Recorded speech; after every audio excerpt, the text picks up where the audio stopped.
The morning sun cast golden light through the tall windows of the Vienna Royal Conservatory as students rushed through its marble hallways carrying instrument cases and sheets. Music under their arms. Alina Varga stood outside the building for a long moment before she found the courage to step through the front doors. She was 73 years old and she wore a simple gray cardigan that had seen better days, along with a long dark skirt and comfortable flat shoes that made no sound when she walked. Her silver hair was pulled back in a neat bun and her hands showed the marks of age with thin skin and visible veins, but they were still steady and strong. Nobody looked at her twice as she entered the conservatory because she looked like any other elderly woman who might have wandered in from the street, perhaps looking for directions or searching for a grandchild. The reception area was busy with young people in expensive clothes carrying violins and cellos and folders full of music. A young woman sat behind the front desk typing on a computer and she did not look up when Alina approached. Alina waited patiently with her hands folded in front of her until the receptionist finally raised her eyes with an expression that was not unkind but certainly not interested. "Can I help you?"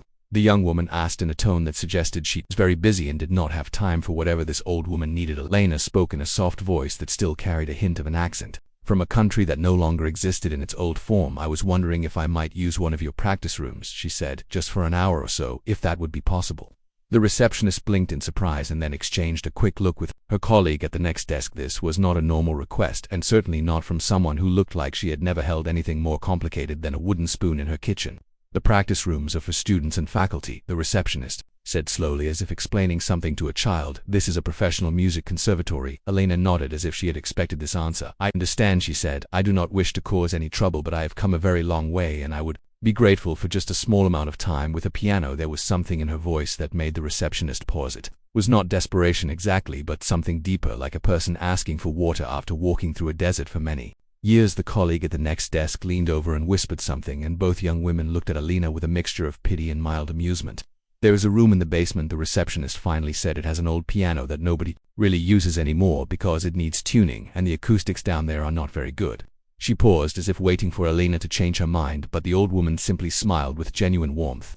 "That would be perfect," Alina said. "Thank you so much for your kindness." The receptionist handed her a visitor badge and gave her directions to the basement, and Alina thanked her again before walking slowly toward the staircases. Soon as she was gone, the two young women at the desk looked at each other and laughed quietly. "Probably wants to play Happy Birthday for her grandchildren," one of them said, and they both giggled before returning to their work. Alina made her way down the stairs one step at a time, holding the railing with one hand. The basement hallway was dimly lit and smelled of old wood and dust and forgotten things. She found the practice room easily enough and pushed open the heavy door to reveal a small space with bare walls and a single window high up near the ceiling that let in a thin stream of daylight. In the center of the room sat an old upright piano that had once been beautiful but now showed its age with scratched wood and yellowed keys. Alina closed the door behind her and stood very still for a moment, just looking at the instrument. It had been so many years since she had sat before a real piano in a place like this. She had played, of course, on the small electric keyboard in a village, and sometimes on the old piano in the church, when no one else was around, but this was different. This was a conservatory, and even this forgotten basement room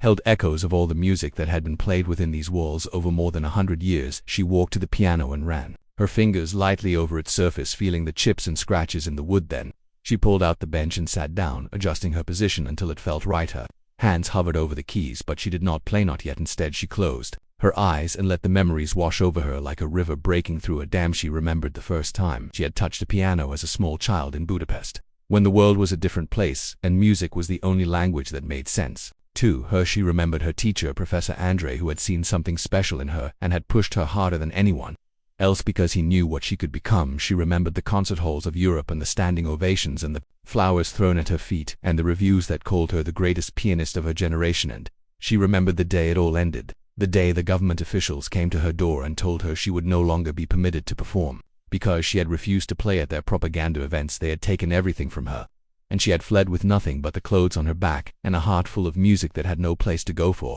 40 years she had hidden herself away in a small village, teaching children to play simple songs and never once allowing herself to truly play the way she used to. But something had changed in recent months. A feeling had grown inside her that she could not ignore any longer, a feeling that told her she was running out of time and that she could not leave this world without playing one more time the way she was meant to play. And so she had come to Vienna. She had come to this conservatory because it was here that she had performed her final concert all those years ago before the darkness fell. She had not planned to ask for a practice room, but when she saw the building, something pulled her inside, and now here she was in a dusty basement with an old piano and no audience except The ghosts of her past. Elena opened her eyes and looked at the keys. They were not perfect, but they would do. She placed her fingers in position and took a deep breath, but before she could play, the door behind her opened with a loud creak and voices filled the hallway outside, young voices full of confidence and laughter. Elena turned to see who was coming and her hands fell back into her lap. She would have to wait a little longer. The music inside her had waited 40 years already. It could wait a few more minutes.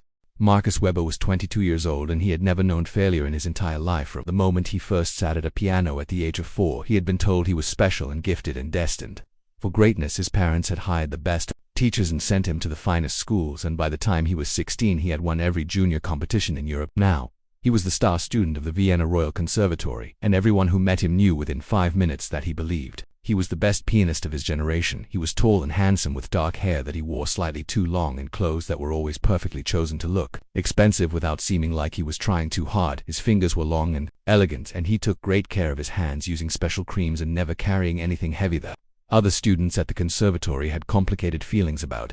Marcus, some of them admired him and wanted to be close to him, hoping that his talent and success might somehow rub off on them. Others resented him deeply because he never let anyone forget how good he was, and he had a habit of making cutting remarks about other students' performances that were disguised as helpful advices. Professor Dr. Heinrich Strauss adored him and often said that Marcus was the most naturally gifted student he had taught in 50 years of teaching. Marcus accepted this praise as simply a statement of fact, like someone accepting that the sky is blue or that water is wet. In this particular morning, Marcus was preparing for the most important competition of his life. The International Piano Masters competition was only 3 weeks away, and the winner would receive a recording contract and a tour of the great concert halls of the world. Marcus had no doubt that he would win because the idea of losing had never seriously occurred to him. He was practicing in his favorite room on the 3rd floor, which had the best piano and the best acoustics, and which the administration had quietly reserved for his exclusive uses.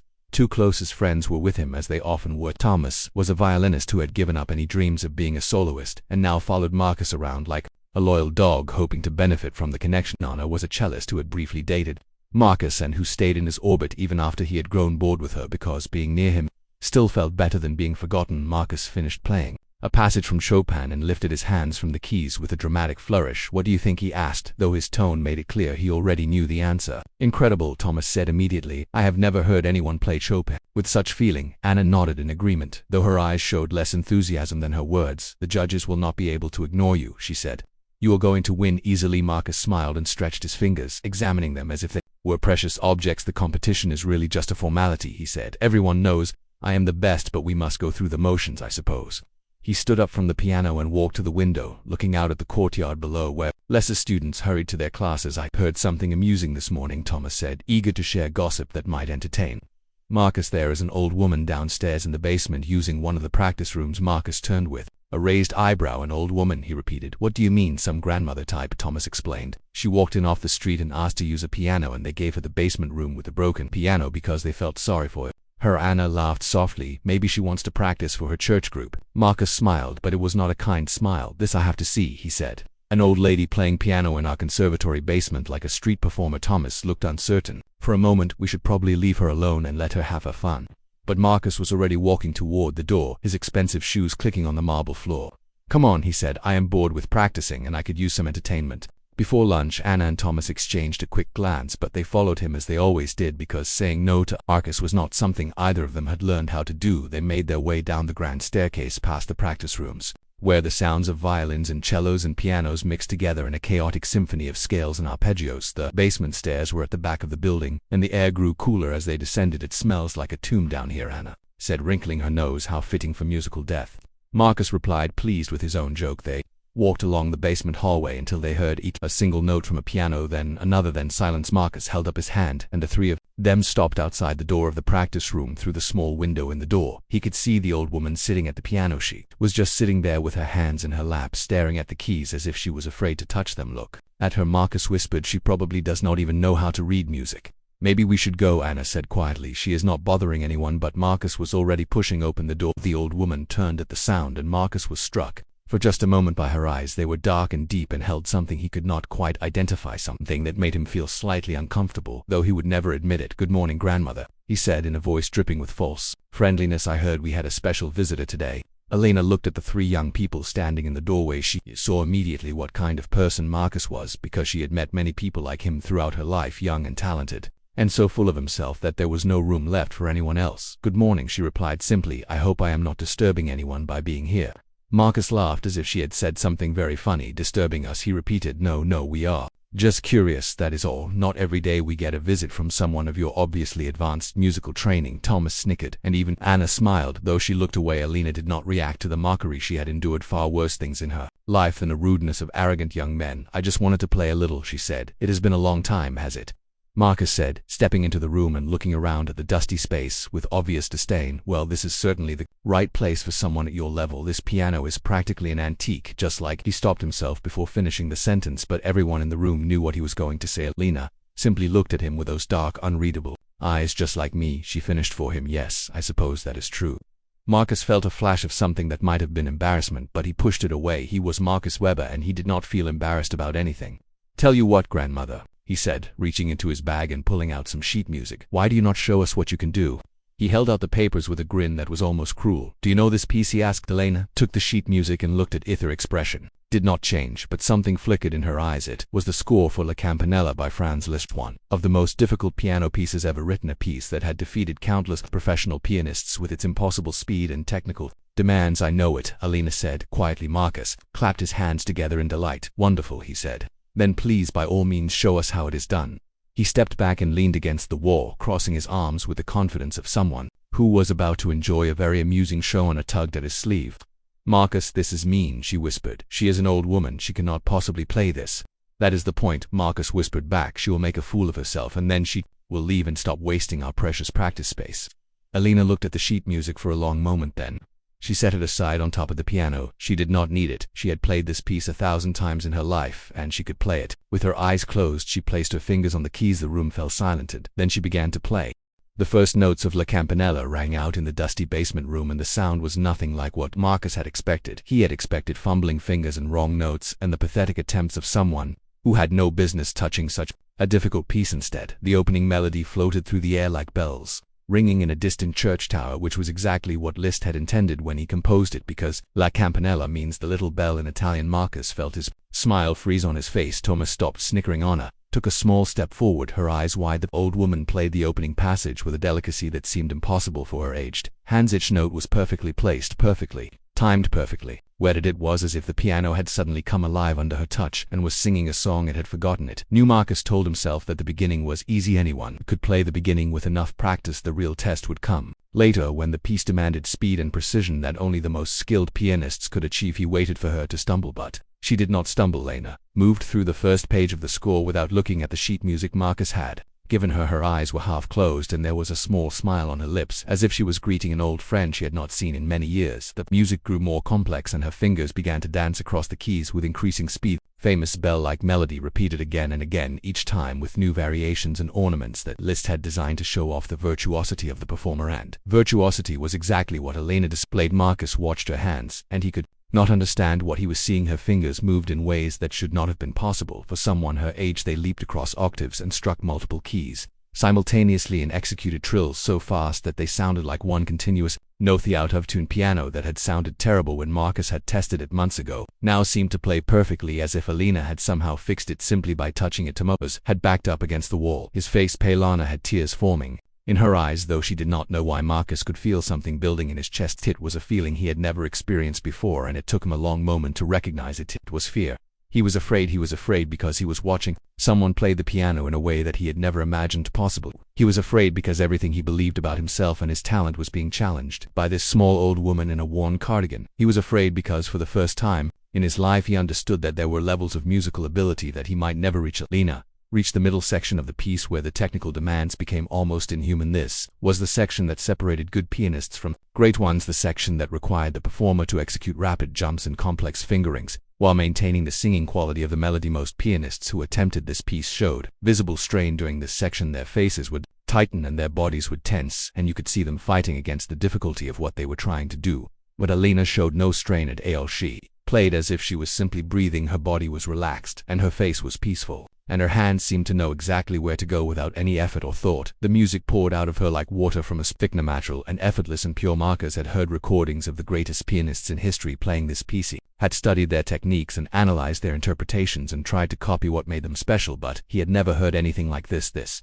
was not just technical perfection though, it was certainly that this was something more. This was music as a living thing, music as a conversation between the composer and the performer across more than 100 years of time, music as the expression of everything that makes us human. Alina played and the dusty basement room transformed around her. The bare walls seemed to fall away and the thin light from the high windows seemed to grow brighter and the old piano seemed to become a grand concert instrument worthy of the greatest stages in the world. Marcus found that he was holding his breath. He did not want to make any sound that might interrupt what he was witnessing, and Anna had given up trying to hold back her tears, and they rolled silently down her cheeks. Thomas had slid down the wall and was now sitting on the floor with his knees pulled up to his chest, staring at Alina with an expression of complete amazement. The final section of La Campanella arrived, and this was where most pianists either triumphed or collapsed. The speed increased to an almost impossible tempo, and the jumps between notes became larger and more dangerous. One wrong move and the whole piece would fall apart like a house of cards in a strong wind. Alina did not slow down. She did not hesitate. Her fingers flew across the keys with perfect accuracy,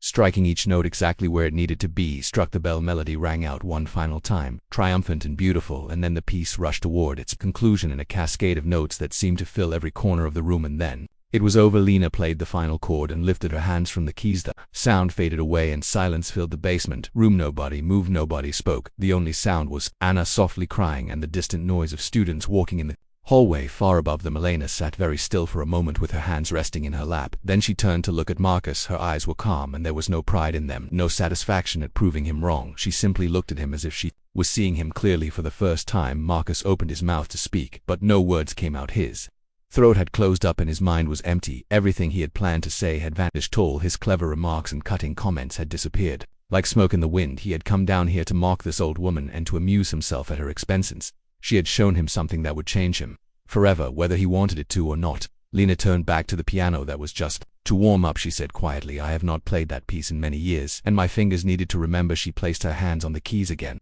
Now she said, I will play something real, and without any pause or preparation she began to play the opening notes of Rachmaninoff Piano Concerto No. 3, one of the longest and most demanding pieces in the entire piano repertoire piece that required an orchestra to perform properly, but Alina played it alone, filling in the orchestral parts from memory, creating a wall of sound that seemed impossible from a single instrument. Marcus felt his legs grow weak. He reached out and grabbed the doorframe to steady himself. His knuckles turned white from the pressure of his grip. In all his years of training and competing and performing, he had never felt so small. He had never understood so completely how much he did not know. The music continued to pour from the old piano, and somewhere deep inside Marcus something began to crack. Was the wall he had built around himself, the wall of arrogance and pride and certainty, it was starting to break apart. He did not know if he would be the same person when it finally fell. Word spread through the Vienna Royal Conservatory faster than anyone could have imagined. It started with a violin student named Petra, who was walking past the basement stairs when she heard something that made her stop in her tracks. She had been at the conservatory for 3 years, and she knew every pianist in the building by the sound of their playing, but this sound was different. This sound was something she had never heard before. Petra crept down the stairs and found the door to the practice room blocked by Thomas, who was still sitting on the floor in a daze, and Anna, who was leaning against the wall, wiping tears from her face.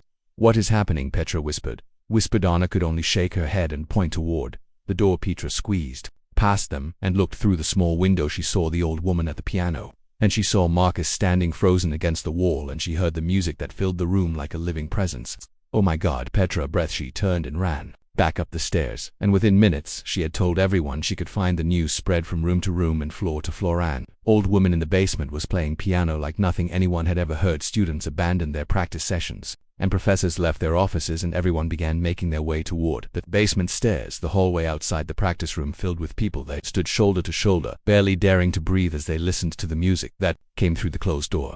Alina was deep in the second movement of the Rachmaninoff concerto. Now this was the slow movement, the heart of the piece. It was a melody so beautiful and so sad that it could make even the hardest person feel something. Played it with all the emotion of her 73 years of life. Every loss and every joy and every moment of love and pain that she had experienced went into the music. She was not just playing notes on a piano, she was telling the story of her entire existence. The students in the hallway listened in stunned silence. Many of them had tears in their eyes. These were young people who had dedicated their lives to music and who thought they understood what it meant to play an instrument, but they had never experienced anything like this. Professor Maria Santos was a piano teacher who had performed in concert halls around the world before coming to the conservatory. She pushed her way through the crowd of students until she reached the door. When she looked through the window and saw Alina playing, her hand flew to her mouth. This is impossible, she whispered. Nobody plays like this anymore. A younger professor named Dr. Weber stood beside her, watching with wide eyes. Who is she? He asked. Do you recognize her? Professor Santos shook her head slowly. I do not know her face, but I know this playing, she said. I heard playing like this once when I was a student many years ago on a recording that my teacher showed me. She paused, trying to remember. There was a Hungarian pianist in the 1970s who played Rachmaninoff better than anyone in the world, but she disappeared before I was born. She shook her head again, but that woman would be very old now if she is even still alive inside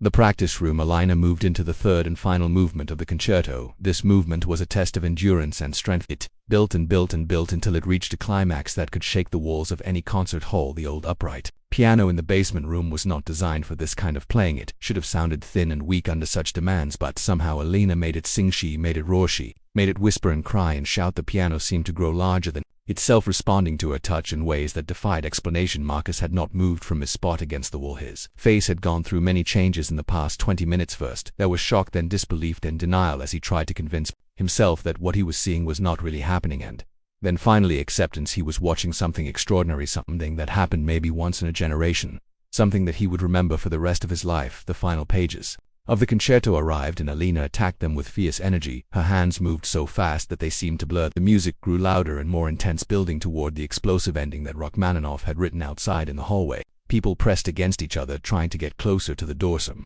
of them had given up any pretense of composure and were openly crying. Others stood frozen with expressions of pure wonder on their faces.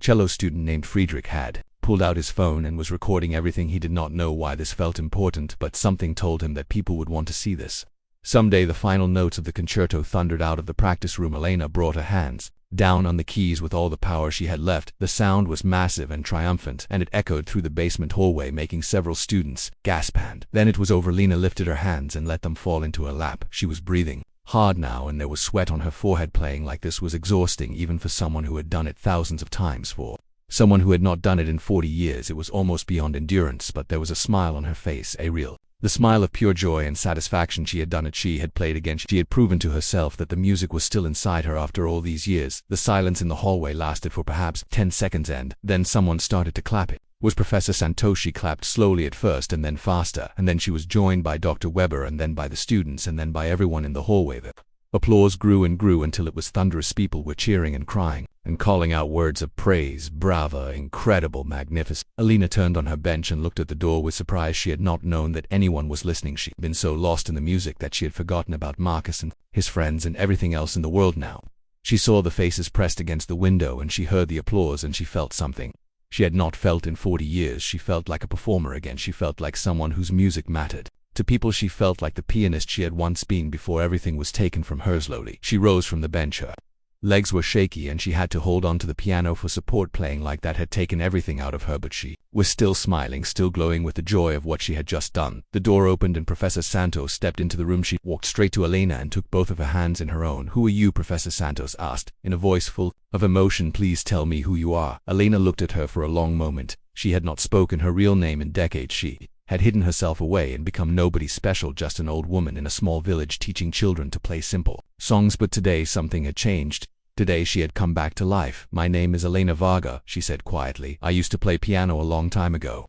Professor Santos stared at her with an expression of complete shock. Behind her in the doorway, someone let out a small scream. The name Elena Varga meant something to anyone who knew the history of classical piano. It was a name spoken in whispers, a name attached to legends and mysteries, a name that belonged to a ghost. And now that ghost was standing in a basement practice room in Vienna, looking tired but happy and very much alive. The name Elena Vargas sent a wave of disbelief through the crowd that had gathered in the basement hallway. Professor Santos still held the old woman's hands and her own hands were trembling. "Elena Varga," she repeated as if saying the name out loud might somehow make it more real. "The Elena Varga who won the International Tchaikovsky competition in 1971. Elena nodded slowly. "That was a long time ago," she said. "The Elena Varga who performed at Carnegie Hall and the Royal Albert Hall and every great concert stage in Europe. Yes, the Elena Varga who recorded the complete Chopin etudes and whose recording is still considered the definitive version by scholars everywhere." Elena's smile became sad. "I did not know anyone still remembered those recordings," she said. "I thought everything I did had been forgotten." Professor Santos shook her head vigorously. "Forgotten?" she exclaimed. "You are a legend in the piano world, but everyone thought you were dead." She turned to the crowd in the doorway. "Do you know who this is?" she called out. "This is Elena Varga, the greatest pianist of the 20th century." Murmurs of shock and recognition rippled through the students. Some of them pulled out their phones and began searching for information about Alina Vargadas. Simply stared at the old woman, trying to connect the legendary name with the humble figure in the worn cardigan. An older professor named Dr. Heinrich Bowman pushed his way through the crowd. He was 80 years old himself, and he had been the director of the conservatory for more than 30 years. When he saw Alina, his face went white as paper. "My God," he whispered, "I saw you perform once when I was a young man in Budapest." Alina looked at him and something flickered in her eyes. Recognition, perhaps, or simply the acknowledgement of a shared past that went back to a different world. "That was another lifetime," she said. Dr. Bowman stepped forward and took her hand gently. "I was 23 years old," he said. "I had just started my studies, and I went to hear you play Liszt at the Academy of Music." His voice cracked with emotion. "You changed my life that night, and I have spent 50 years trying to understand what you did with that music." Alina squeezed his hand. "Music changes us all," she said. "That is its purpose." Behind them, Marcus still stood against the wall. He had not moved or spoken since Alina had finished playing. His face was a mask of conflicting emotions, as if he was fighting a battle inside himself that no one else could see. Anna approached him cautiously. "Marcus," she said softly, "are you all right?" He did not respond. His eyes were fixed on Alina as if he was trying to solve a puzzle that had no answer. Thomas came to stand beside Anna. "I've never seen him like this," Thomas whispered. "He looks like someone just told him that everything he believes is wrong." Anna nodded slowly. "Maybe someone did," she said. In the practice room, Professor Santos was asking Alina questions that the old woman answered in her soft, accented voice. "What happened to you?" Professor Santos asked. "You disappeared in 1982 and no one ever heard from you again." Alina was quiet for a moment. The room fell silent as everyone waited for her answer. "I was born in Hungary," she began, "in a small town outside Budapest where my family had lived for generations." She sat back down on the piano bench because her legs were still weak from playing. "I showed talent for piano when I was very young, and my parents sacrificed everything to give me lessons and send me to the best teachers." She smiled at the memory. "By the time I was 15, I was winning competitions, and by 20, I was performing all over Europe." Her smile faded. "But I lived under a government that did not believe in freedom, especially not for artists." The students and professors listened in complete silence. Many of them were too young to remember the Cold War, but they had learned about it in their history classes. "The government wanted to use me," Alina continued. "They wanted me to play at their events and perform for their propaganda purposes." Her voice grew harder. "They wanted me to show the world how wonderful life was under their rule, even though it was not wonderful at all." She paused and her hands gripped the edge of the piano bench. "I refused, and they did not like that." Dr. Bowman nodded gravely. "I remember reading about it," he said. "There were rumors that you had been banned from performing." "It was more than that," Alina said. "They did not just ban me from performing in my own country." She took a deep breath. "They contacted every concert hall and every orchestra and every recording company in Europe and told them that if they worked with me, there would be consequences." She spread her hands. "Suddenly no one would book me and no one would record with me, and I became a ghost overnight." A young student near the door raised her hand hesitantly. "Why did you not just play the propaganda concerts?" she asked. "Surely it would have been easier." Several older students shushed her, but Alina shook her head. "That is a fair question," she said, "and I asked it to myself many times." She looked at the young student with kind eyes. "But there are some things we cannot do, even when they would make our lives easier, because they would destroy something inside us that is more important than comfort or success." She touched the piano keys gently. "My music was the truest part of me, and I could not use it to tell lies." The room was very quiet. "So what did you do?" Professor Santos asked. "I fled," Alina said simply. "I left everything behind and I escaped to the West, and I started a new life." She laughed softly, but there was no humor in it. "But starting a new life is not so easy when you are a pianist who cannot perform because you are still being watched and threatened." She shook her head. "I could not risk it, and so I disappeared completely." Dr. Bowman leaned forward. "Where did you go?" he asked. "To a small village in Austria," Alina said. "Far from the cities and far from the music world." She smiled, and this time the smile was genuine. "I became a piano teacher, and I taught children how to play simple songs, and I never touched a concert piano again." She paused until today the weight of her words hung in the air. 40 years of silence, 40 years of hiding, 40 years of keeping the most extraordinary musical talent of a generation locked away in a small village where no one knew what they had. Professor Santos wiped tears from her eyes. "Why now?" she asked. "Why did you come back today after all this time?" Alina looked down at her hands, the hands that had once been called the most perfect piano hands in the world now. They were old and marked with age, but they still had the same magic in them. "I am 73 years old," she said, "and I am not afraid anymore." She looked up at the crowd. "The people who wanted to silence me are gone, and the world they built has crumbled to dust." She placed her hands on the piano keys one more time. "I realized I did not want to leave this world without playing one more time the way I was meant to play." She pressed a single key and let the note ring out. "So I came here to Vienna, where I gave my last concert all those years ago, and I asked if I could use a piano." She looked at Marcus for the first time since she had finished playing. "I did not expect anyone to listen, but I suppose that was not my choice to make." Marcus met her eyes, and something passed between the man understanding perhaps, or a challenge or an invitation. The old woman who had been silenced for 40 years looked at the young man who had never been silenced at all, and she saw something in him that perhaps he did not even see in himself. She saw talent, yes, but she also saw potential for growth, potential for change, potential to become something more than just another arrogant prodigy who peaked too early and faded into obscurity. "You," she said, pointing at Marcus. "Come here." Marcus did not move. "Come here," Alina repeated more firmly. "I want to talk to you." The crowd parted as Marcus slowly walked forward. His legs felt heavy and his heart was pounding in his chest. He stopped in front of Alina and looked down at her. She was so small and so old, and yet she had just shown him that she was more powerful than he could ever hope to be. "You have talent," Alina said, looking up at him. "I could hear it in your playing earlier before you came down here to mock me." Marcus felt his face flush with shame. "I played one of the pieces you were practicing," Alina continued, "and I heard something in it that made me curious about you." She reached out and took his hand. "Your technique is excellent, but your soul is empty because you have never suffered and you have never loved and you have never lost anything that mattered to you." Marcus wanted to pull his hand away, but he could not.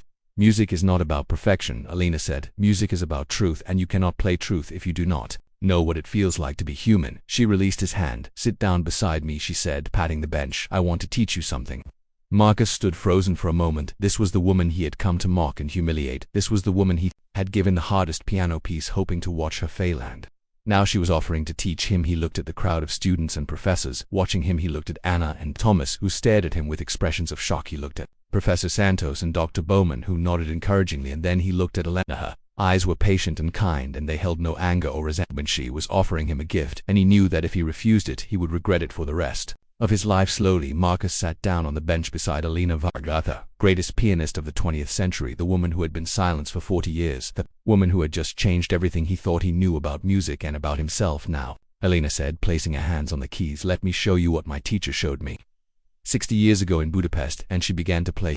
Marcus sat on the piano bench beside Alina, and he felt like a child at all. His confidence and all his certainty had melted away, and he was left with nothing but the raw awareness of how much he did not know. Alina placed her hands on the keys and played a simple chord, just 3 notes held together in perfect harmony. "What do you hear?" she asked him. Marcus listened to the chord as it faded into silence. "I hear a C major chord," he said, first inversion. Alina shook her head slowly. "That is what you see on the page," she said. "I asked what you hear." Marcus frowned, not understanding the difference. "I hear 3 notes." He tried again. C and E and G played together. Alina sighed, but it was not an impatient sigh. It was the sigh of a teacher who had a long journey ahead with a student who did not yet understand the destination. "When I play this chord," she said, pressing the keys again, "I hear the sun rise over the Danube River. When I was 7 years old." She let the notes ring out. "I hear my mother singing in the kitchen while she made breakfast, and I hear my father laughing at something my brother said." She lifted her hands, and the sound faded. "Music is not notes on a page, and it is not technical exercises, and it is not competitions and awards." She turned to look at Marcus directly. "Music is memory and emotion, and the entire history of human experience compressed into vibrations in the air." Marcus stared at her. No one had ever spoken to him about music this way. His teachers had always focused on technique and precision and accuracy. They had taught him to play the right notes at the right time in the right way, but they had never taught him to feel anything. "I do not understand," he admitted quietly. It was perhaps the first time in his life that Marcus had admitted he did not understand something. Alina smiled at him, and it was a warm smile full of compassion. "Of course you do not understand," she said. "How could you when no one has ever shown you?" She gestured to the crowd still gathered at the door and in the hallway. "All of you come closer," she called out. "This lesson is not just for this young man, but for everyone who wants to learn." The students and professors pushed into the small room until it all was packed with bodies. People sat on the floor and leaned against the walls and crowded around the piano. Dr. Bowman stood near the door with tears still wet on his cheeks. Professor Santos had found a small stool and sat as close to Alina as she could get. Alina waited until everyone was settled, and then she turned back to the piano. "I am going to play a piece that most of you know," she said. "Beethoven Moonlight Sonata, first movement." Several students nodded. This was one of the most famous pieces of piano music ever written. Every serious piano student learned it early in their training. "But I am going to play it differently than you have heard it before," Alina continued. "I am going to play it the way Beethoven intended it to be played." She paused. "Do you know why Beethoven wrote this sonata?" The students looked at each other, but no one answered. "He wrote it for a young woman named Giulietta Guicciardi." Alina said he was deeply in love with her, but she was a countess and he was just a composer. She touched the keys gently. He knew he could never be with her, and so he poured all his longing and sadness into this music. She began to play. The famous opening notes floated through the room, soft and haunting, but there was something different about the way Alina played them, something that made the music feel alive in a way that recordings and concert performances never quite captured. "Listen," she said while still playing. "Do you hear the hesitation in these notes?" She emphasized certain phrases. "This is not just a beautiful melody. This is a man confessing his love while knowing it is hopeless. The music continued to flow from her fingers. Every note is a word he cannot speak out loud, and every pause is the silence of a heart that is breaking. Marcus leaned forward, watching her hands and listening with new ears. He had played this sonata dozens of times, but he had never once thought about what it meant. He had only thought about playing it correctly. "Now you try," Elena said, stopping suddenly and gesturing for Marcus to take over. Marcus hesitated. "I cannot play it like you," he said. "I do not want you to play it like me," Elena replied. "I want you to play it like you." She pointed to his chest. "What is in there that wants to come out through the music?" Marcus looked at her blankly. He did not know how to answer that question. He did not know if anything was in there. Elena saw his confusion and her expression softened. "Tell me something," she said. "Have you ever been in love?" Marcus felt his face redden. "I do not see what that has to do with piano," he muttered. "It has everything to do with piano," Elena said. "Music is the language of the heart, and if you have never used your heart, how can you speak that language?" She turned to the crowd. "Has this young man ever experienced heartbreak or loss or grief or joy so powerful that he could not contain it?" No one answered, but several students exchanged knowing looks. Marcus was famous for keeping everyone at a distance. He dated beautiful women but never seemed to care about any of them. He had friends but treated them more like accessories than real companions. He lived in a bubble of his own ego and nothing from the outside world ever seemed to touch him. "I thought so," Elena said, reading the silence. She placed her hand on Marcus's shoulder. "You have built walls around yourself to protect your talent, but those walls have also imprisoned you." She squeezed gently. "You play piano like a machine because you are afraid to play it like a human being." Marcus felt something stirring inside him, something uncomfortable and unfamiliar. It felt like the beginning of tears, but that was impossible because Marcus Weber did not cry. He had not cried since he was a small child. "Why?" Elena asked softly. "Why are you so afraid?" The question hung in the air and the room was completely silent. Everyone was watching Marcus, waiting for him to answer, and suddenly, without planning it, without wanting it, Marcus began to speak. "My mother left when I was 8, he said in a voice barely above a whisper. "She said I was too difficult to love because all I cared about was piano." He stared at the keys, unable to look at anyone. "My father told me that emotions were weakness and that if I wanted to be great, I had to cut them out of my life like a surgeon removing a tumor. His hands were shaking, so I did, and I became the best and everyone admired me, and I never felt anything for anyone ever again." Elena nodded slowly. "And now you understand why you cannot play music," she said, "because music is feelings and you have taught yourself not to feel." She took his trembling hands in her own steady ones. "But the feelings are still there, Marcus, buried deep inside you, waiting to be released." She guided his hands to the keys. "Let them out and you will finally understand what music really is." Marcus took a deep breath. He closed his eyes and for the first time in 15 years, he allowed himself to remember how much it hurt when his mother walked out the door. He began to play the Moonlight Sonata. This time it sounded different. This time it sounded like truth.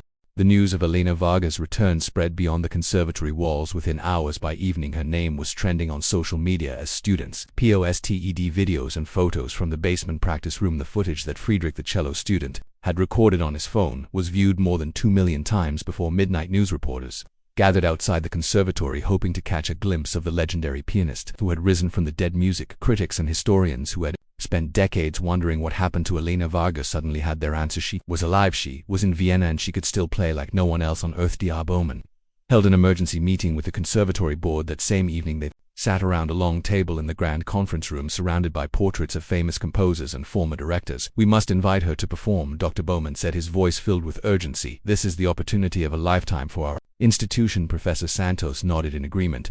"The whole world is watching," she said. "If Elena Varga performs at our conservatory, it will be the most significant musical event in decades." But not everyone was convinced. A younger board member, named Stefan Keller, raised his hand with respect. He said, "We do not know anything about this woman except what she claims and what happened 40 years ago." He looked around the table. "She is 73 years old and she has not performed publicly since 1982, and we are going to stake our reputation on her." Dr. Bowman shook his head firmly. "I was there today," he said. "I heard her play with my own ears, and I am telling you that Elena Varga is every bit as extraordinary as she ever was." He stood up and placed his hands flat on the table, perhaps more so because now she plays with the wisdom of someone who has lived a full life and suffered real loss. The board debated for another hour, but in the end they voted unanimously to extend the invitation to Elena. They would offer her the Grand Concert Hall for a solo recital on any date she chose. They would handle all the arrangements and publicity and would ask nothing in return except the honor of hosting her comeback performance. Meanwhile, Elena had returned to the small hotel room where she was staying. It was a modest place with faded wallpaper and a view of a narrow alley, but she had not wanted anything fancy. As she sat on the edge of the bed, still wearing her gray cardigan, and thought about everything that had happened, she had come to Vienna expecting to play alone in an empty room for an hour or two. Instead, she had revealed herself to the world, and there was no going back. Her phone, which she rarely used, had been ringing constantly. Since she left the conservatory, old colleagues and former students and journalists from around the world had somehow found her number. She had turned it off and placed it in the drawer of the bedside table. Now she sat in silence, trying to understand what she was feeling. Part of her was terrified. For 40 years, she had hidden herself away, and the thought of being in the spotlight again made her heart race with anxiety. But another part of her felt something she had almost forgotten. She felt alive. That piano today had awakened something inside her that she had kept buried for so long. The music was still there, and it still wanted to be heard. A knock on her door interrupted her thoughts. She rose slowly and walked across the small room. When she opened the door, she found Marcus standing in the hallway. He looked different from the arrogant young man who had mocked her that morning. His shoulders were hunched and his eyes were red as if he had been crying. He held a bouquet of flowers that looked like he had bought them from a street vendor. "I did not know what kind you liked," he said awkwardly, holding out the flowers. "So I just got whatever they had." Alina took the flowers and stepped aside to let him in. Marcus entered the room and stood uncertainly in the middle of the floor. He seemed to have shrunk somehow, as if the events of the day had physically reduced him. "I came to apologize," he said, staring at the carpet. "What I did today was cruel and stupid, and I am ashamed of myself." Alina set the flowers on the small table by the window.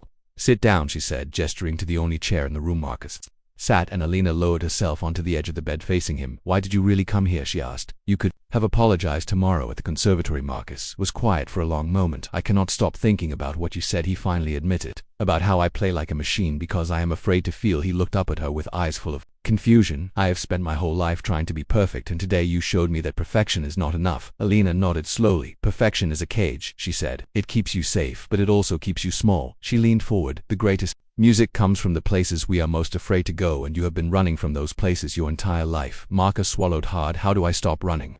he asked. "How do I learn to feel again after so many years of not feeling?" Alina considered the question carefully. "You cannot learn to feel," she said. "Feeling is not a technique that can be practiced like scales and arpeggios." She reached out and touched his hand. "You can only allow yourself to feel by accepting that it will hurt and by understanding that the hurt is worth it." Marcus looked at her hand on his. "Were you afraid?" he asked. "When you played today, were you afraid?" Alina laughed softly. "I was terrified," she admitted. "I had not played like that in 40 years, and I did not know if I still could." She smiled. "But I was more afraid of dying without ever playing again than I was of failing, so I sat down and I let the music come." Marcus nodded slowly, as if something was clicking into place inside his mind. "The competition is in 3 weeks," he said. "The International Piano Masters." Alina had heard about this competition. "It was one of the most prestigious events in the classical music world. I was so sure I would win," Marcus continued. "I thought I was the best and that nothing could stop me." He shook his head. "Now I do not know anything anymore." Alina squeezed his hand. "That is good," she said. "Not knowing is the beginning of wisdom." She released him and stood up, walking to the window to look out at the dock alley below. "When I was your age, I thought I knew everything too," she said. "I thought my talent made me special and that the world owed me something." She turned back to face him. "Then the world showed me that it did not care about my talent, and it took everything from me, and I had to learn who I really was without all the applause and the awards." Marcus stood up. "Will you teach me?" he asked. "Not just today, but really teach me." Alina studied him for a long moment. She saw the arrogance that was still there beneath the surface. She saw the fear and the confusion and the desperate need to be better, but she also saw something else. She saw potential. She saw a young man who might be able to become something more than just another talented pianist if he was willing to do the hard work of becoming a real human being. "I will teach you," she said, "but I warn you that my teaching is not gentle." She walked closer to him until they were face to face. "I will make you confront everything I have been hiding from, and it will be painful and you will want to quit many times." Marcus did not look away. "I understand," he said. Alina nodded. "Good then. We begin tomorrow morning at 6 o'clock in the basement practice room." She opened the door. "Now, go home and get some sleep because you are going to need it." Marcus walked to the door and paused. "Thank you," he said, "for giving me a chance, even after how I treated you." Alina smiled. "Everyone deserves a second chance," she said. "I know this better than anyone." Marcus left and Alina closed the door behind him. She stood alone in the small room and looked at the flowers he had brought. They were simple daisies, nothing fancy or expensive, but they were honest, and that was worth more than all the roses in the world. Tomorrow she would begin teaching this broken young man how to put himself back together, and maybe in the process she would finish putting herself back together too. The next 3 weeks were the most difficult of Marcus's life. Every morning he arrived at the basement practice room at 6 o'clock, and Alina was always there waiting for him. She never praised him, and she never let him take the easy path. She pushed him harder than anyone had ever pushed him before. Again, she would say after he finished a piece that was technically correct, but it meant nothing, Marcus would grit his teeth and play the piece again, trying to find whatever it was she was looking for. Sometimes they would work on a single passage for hours until Marcus wanted to scream with frustration. "You are still hiding," Alina would tell him. "I can hear the walls you have built around yourself in every note you play." Other Sometimes she would make him stop playing altogether and simply talk. She asked him about his childhood and his parents and his dreams and his fears. She made him remember things he had spent years trying to forget. The day his mother left him, the look on her face as she walked out the door, the way his father had become cold and distant and had pushed Marcus to practice more and more as if piano success could fill the hole in their family, the loneliness of being a prodigy surrounded by people who admired him but did not really know him. These conversations were harder than any technical exercise. Marcus would sometimes leave the practice room with tears streaming down his face, feeling raw and exposed, but each time he returned to the piano, something had shifted. His playing began to change in ways he could not fully explain. The notes were the same, but they carried something different now. They carried weight and meaning and truth. Alina also began to change during these weeks. Marcus had awakened something in her that had been dormant for decades. She remembered why she had loved music in the first place, before the competitions and the fame and the politics. She remembered the pure joy of sharing something beautiful with another person. She started playing more herself, practicing in the evenings after Marcus had gone home. The conservatory had given her unlimited access to the building, and she often stayed late into the night, rediscovering pieces she had not played in 40 years. Word continued to spread about her return, and the invitation from the conservatory board arrived as expected. They wanted her to perform a solo recital, and they were offering her complete freedom to choose the program and the date. Alina read the invitation several times before setting it aside. She was not ready to answer yet. There was still too much she needed to sort out inside herself. Meanwhile, the media attention grew more intense. Every day journalists camped outside the conservatory, hoping for interviews. Documentary filmmakers reached out wanting to tell her story.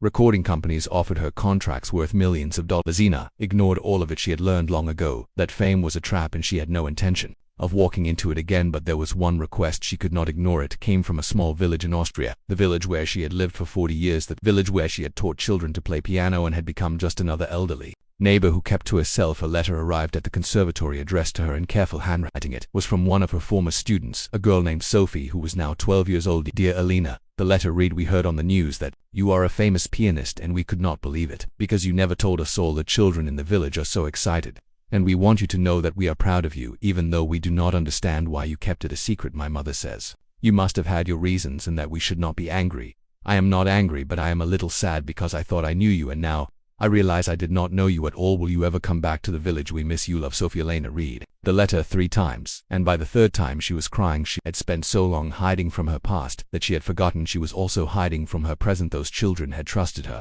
and she had not been honest with them. She owed them an explanation. Even if she could not explain everything that evening, she found Marcus in the practice room working on a Chopin ballade. She sat down beside him and waited for him to finish. I need to tell you something, she said when the last notes faded over. Marcus turned to look at her. What is it? Alina showed him the letter from Sophie. Marcus read it silently, and when he looked up his expression was thoughtful. She sounds like a sweet kid, he said. She is. Alina agreed. They all are. She took the letter back and folded it carefully. I have been thinking about the conservatory invitation, she said. They want me to perform a recital. Marcus nodded. Everyone is talking about it. He said it would be the biggest musical event in years. Alina smiled sadly. That is what frightens me, she admitted. I did not come back to music to become famous again. She gestured at the small basement room. I came back because I needed to play and because I was running out of time. Marcus was quiet for a moment. Then why not perform? He asked. Not for fame or money, but just because you want to share your music with people. He pointed to the letter in her hand. Those children in your village, they would probably love to hear you play properly at least once. Alina looked at the letter and then at Marcus. You have changed, she said. 3 weeks ago you would have told me to take the money and enjoy the spotlight. Marcus shrugged. 3 weeks ago I was an idiot, he said. You have been teaching me that music is about connection, not competition. He smiled slightly. Maybe it is time for you to take your own advice. Alina laughed softly. It was strange to receive wisdom from the arrogant young man she had met in this very room, but perhaps that was the nature of teaching. Sometimes the student becomes the teacher without either of them realizing it. The competition is in 5 days, Elena said, changing the subject. Are you ready? Marcus took a deep breath. I do not know, he admitted. I feel different when I play now, but I do not know if different is the same as better. Elena placed her hand on his shoulder. Different is always better when it comes from a place of truth, she said. The judges may not understand what you are doing, but that does not matter, she squeezed gently. What matters is that you play for yourself and for the music, not for the trophy. Marcus nodded slowly. Will you be there? He asked. At the competition, Alina had not planned to attend. Competitions brought back too many painful memories of her own career, but looking at Marcus now, she realized she could not abandon him. She had started something with this young man, and she needed to see it through. I will be there, she said, in the front row. Marcus smiled, and it was a real smile, not the arrogant smirk he used to wear. Thank you, he said, for everything. Alina stood up and walked to the door. "Do not thank me yet," she said. "You still have 5 days of work ahead of you." She paused in the doorway and Marcus remembered that winning is not the goal. She looked back at him with serious eyes. "The goal is to play one honest performance that comes from your heart." She left him alone with the piano and walked out into the evening air. The sun was setting over Vienna and the sky was painted in shades of orange and pink. Alina looked up at the colors and made a decision. She would accept the conservatory invitation. She would perform one final recital and she would invite Sophie and all the children from her village to come and hear her play. It was time to stop hiding. It was time to share her music with the world one last time. The International Piano Masters competition was held in the Grand Concert Hall of the Vienna State Opera. It was a magnificent space with red velvet seats and golden chandeliers and perfect acoustics that had been refined over more than a century. 1,000 people filled the hall on the final night of the competition. Critics and journalists and music lovers from around the world had come to witness the event, but this year there was an added element of excitement. Everyone knew that Alina would be in the audience. The legendary pianist who had returned from the dead was sitting in the front row wearing a simple black dress and watching with those dark, mysterious eyes. Cameras flashed constantly as photographers tried to capture her image. Marcus stood backstage waiting for his turn to perform. He was the last competitor of the evening, which meant he had to sit through hours of other pianists playing before he could take the stage. Which performer was brilliant in their own way? Masters who had spent their entire lives perfecting their crafts. Marcus watched them on the monitor in the green room and felt a strange calm settle over him. 3 weeks ago, he would have been analyzing their weaknesses and calculating how to defeat them. Now, he simply listened to their music and appreciated what each of them brought to the stage. I had found him in the green room about an hour before his performance. She looked nervous, which was odd because she was not the one competing. "How are you feeling?" she asked, sitting down beside him. Marcus considered the question. "Peaceful," he said. "Which is strange because I should be terrified." Anna studied his face. "You really have changed," she said. "I did not believe it at first, but something is different about you." Marcus nodded. "Alina showed me that I was playing piano for all the wrong reasons," he said. "I was trying to prove something to my father and to myself and to everyone who ever doubted me." He looked at his hands, but music was not about proving anything, and it is not about winning. Anna reached out and took his hand. "I am proud of you," she said. "No matter what happens tonight." Marcus squeezed her hand gratefully. "Thank you for staying," he said, "even when I did not deserve it." The stage manager appeared in the doorway.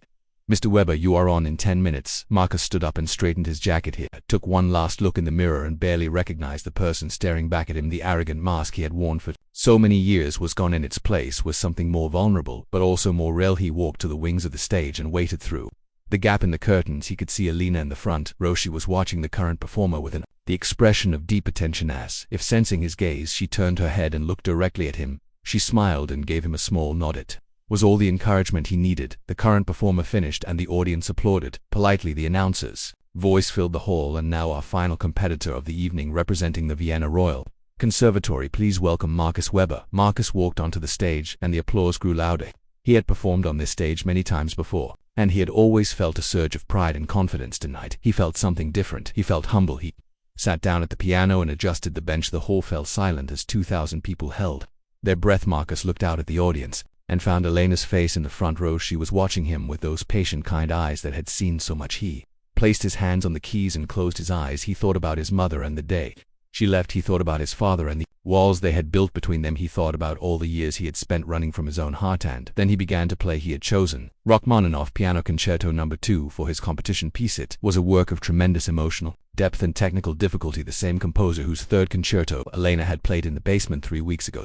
Opening chords rang out, dark and powerful like bells tolling in a cathedral. Marcus let the music flow through him without trying to control it. He did not think about technique or precision or what the judges might be writing on their scorecards. He simply played and something magical happened. The music came alive in a way it never had before. Every note carried the weight of real emotion, the sadness of loss and the hope of redemption and the terrible beauty of being human. In the audience, Elena felt tears forming in her eyes. She had heard this concerto performed by the greatest pianists in history. She had played it herself more times than she could count, but she had never heard it played quite like this. Marcus was not hiding anymore. He was laying his soul bare for everyone to see, and it was beautiful. The second movement began soft and tender like a lullaby, played it with a gentleness that surprised even himself. He thought about Sophie and the other children in Elena's village. He thought about all the students at the conservatory who were watching him tonight. He thought about everyone who had ever been afraid to show their true selves to the world. The music swelled and grew, and Marcus rode the waves of emotion like a sailor in a storm. The third movement arrived fast and furious and demanding.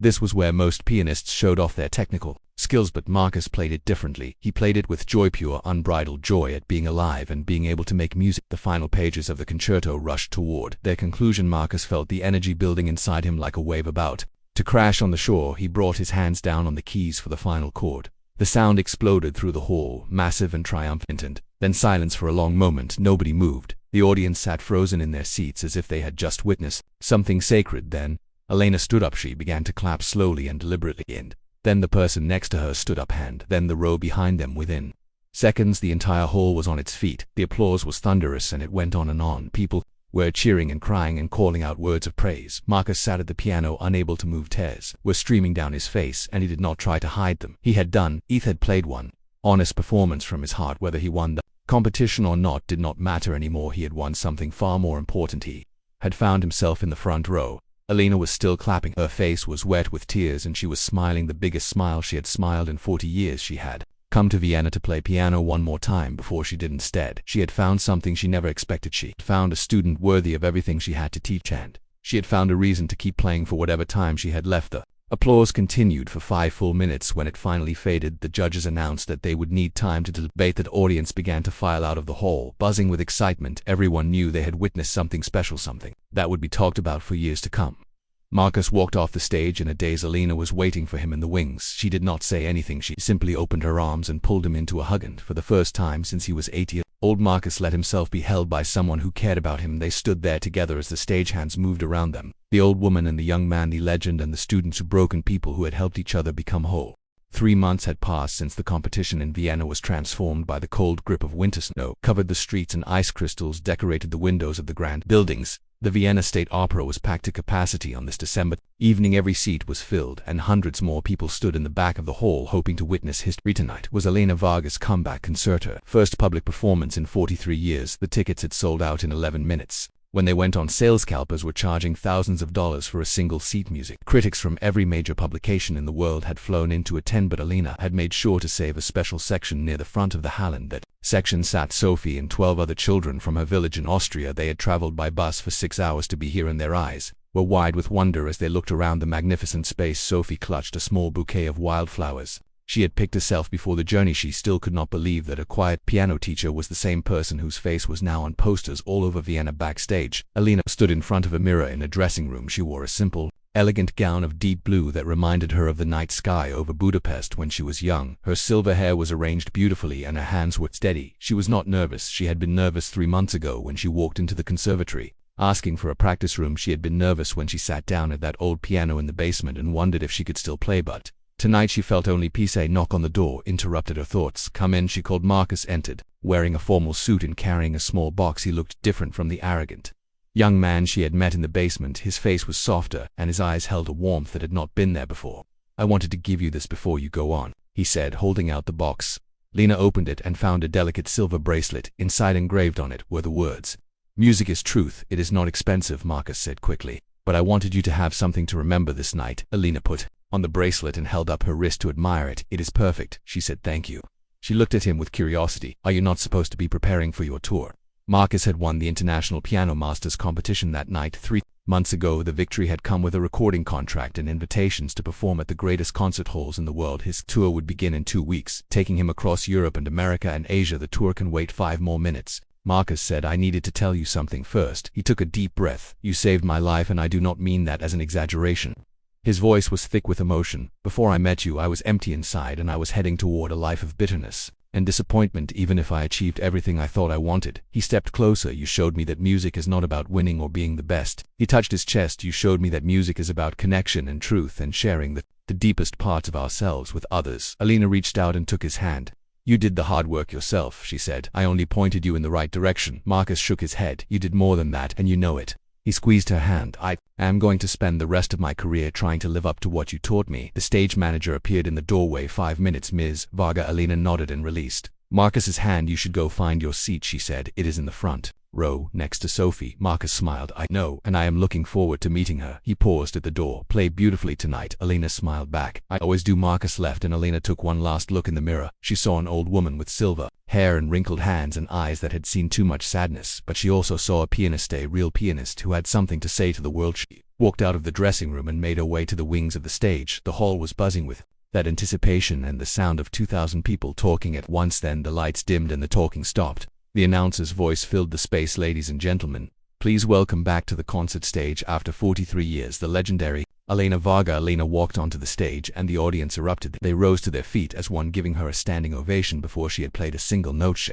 stood by the piano and let the applause wash over her. In the front row she could see Sophie holding her wildflowers and Marcus sitting beside her with tears already forming in his eyes. Behind them sat Professor Santos and Dr. Bowman and dozens of students from the conservatory, and scattered throughout the hall were thousands of people she had never met, people who had come to hear her play because music mattered to them. Elena sat down at the piano and the audience fell silent. She placed her hands on the keys and felt the smooth ivory beneath her fingers. She thought about her journey to this moment, the little girl in Budapest who fell in love with piano, the young woman who conquered the concert stages of Europe, artist who was silenced by a government that feared her truth, the refugee who hid herself away in a small village for 40 years, and now the old woman who had found the courage to play again. She began with Chopin, the same nocturne she had played as an encore at her last concert 43 years ago. Though melody floated through the hall, soft and beautiful and full of longing. In the front row, Sophie gasped and covered her mouth. This was the same piece Elena had taught her to play on the old piano in the village church, but Sophie had never heard it played like this. It was as if the music was speaking directly to her heart. Elena moved through her program, playing piece after piece with the passion and skill that had made her famous. Decades ago she played Liszt and Rachmaninoff and Beethoven and Debussy. Each piece was a gift to the audience and to herself, a celebration of everything music could be when played with honesty and love. The final piece on the program was Schubert's Piano Sonata in B-flat major. It was a long and demanding work that required both technical mastery and deep emotional understanding. Elena played it as if it was a conversation with an old friend. The music rose and fell like waves on a shore. Sometimes it was gentle and sometimes it was fierce, but always it was true. When she played the final notes, the hall was completely still. No one moved or breathed or made any sound, and then the applause began. It started slowly and built until it was a roaring thunder that shook the walls. People were on their feet, cheering and crying and calling out her name. Elena stood and bowed. She looked out at the audience and felt a wave of gratitude, so powerful it nearly knocked her over. She had thought her life as a performer was finished. She had thought she would die in obscurity with her music locked inside her forever. Instead, she had been given this one more night on stage, one more chance to share the truth of who she was. Sophie had pushed her way to the front of the stage and was holding up the wildflowers. Elena walked to the edge of the stage and knelt down to take them. "Thank you, my dear," she said. "These are more beautiful than any roses." Sophie's face was wet with tears. "I did not know," the girl said. "I did not know you could play like that." Elena smiled and touched her cheek. "Now you know," she said, "and now you understand why I spent all those years teaching you." She looked into the girl's eyes. "Music is not about being famous or winning competitions." She glanced at Marcus, who was watching with a gentle smile. "Music is about having something to say and the courage to finally say it." She stood up and turned back to the audience. The applause was still thundering around her, and she let it fill her up. This was not the end of her story. This was a new beginning. She would continue to teach and to play for as long as her hands would allow. She would help Marcus become the great artist she knew he could be. She would watch Sophie grow up and perhaps become a pianist herself someday, and whenever she sat down at a piano she would remember this night, the night she came back from the dead, the night she proved that music could never really be silenced, the night she showed the world that it is never too late to tell your truth. Elena Varga took one final bow and walked off the stage into the wings behind her. The audience continued to cheer. In front of her was the rest of her life, however long that might be, and she intended to fill every moment of it with music.